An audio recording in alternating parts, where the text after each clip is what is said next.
தாமே தாழ்த்தினார். கரங்களை தட்டி அப்பா மகிமைப்படுத்துவோம். நம்முடைய ஆண்டவராய் இயேசு கிறிஸ்து தாழ்மை உள்ள ராஜா.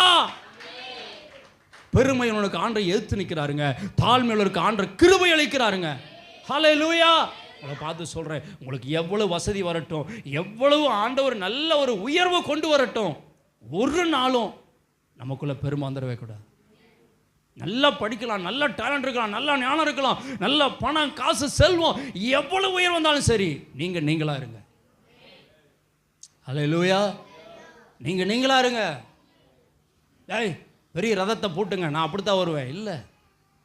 தேவ பிள்ளைய உங்களுக்குள்ள தாழ்மை உனக்கு ஆண்டவர் கிருபை அளிக்கிறார். மேட்டுமீன் உன்னை கத்த தூரத்திலிருந்து பார்க்குறார். விழுதலுக்கு முன்னாடி அது மனமேட்டுமி என்று பார்க்குறோம். ஒரு மனுஷன் விழுந்து போகிறானா அந்த மனுஷன் மேட்டுமையாக இருக்கிறான்னு அர்த்தம். பாபிலோன் ராஜா எப்பொழுது நான் கட்டின பாபிலோன் என்று சொன்னபோது கர்த்தர் அங்கிருந்து கீழே தள்ளினார். ஒரு மிருகத்தை போல புல்லை மேய்ந்தான் என்று வேதம் சொல்லுகிறார்.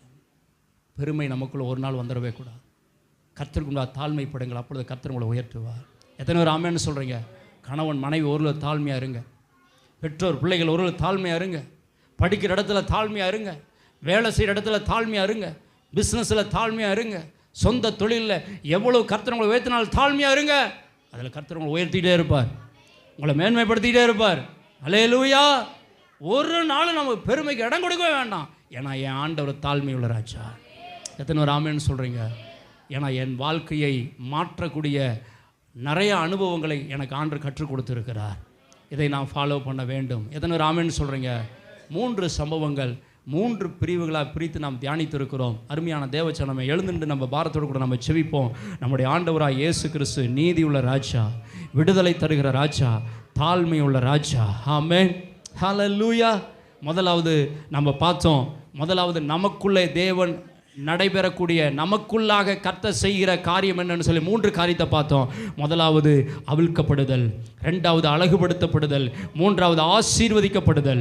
2வது நாம் செய்யக்கூடிய காரியம் கீழ்ப்படிதல், 2வது சரியான பதில் சுவிசேஷத்தை கூற வேண்டும், 3வது மக்களை சரியான இடத்துக்கு கொண்டு வர வேண்டும், 4வது இயேசுவை சுமக்க செய்ய வேண்டும். இந்த குருத்தோலை ஞாயிறில் இப்படிப்பட்ட அழகான ஒரு சம்பவத்தை நாம் இன்றைக்கு தியானிச்சிருக்கிறோம். பரிசுத்த ஆவி நம்மோடு கூட பேசியிருக்கிறார். ஆண்டவருக்கு நன்றி சொல்லி நாம் துதிப்போம். மகா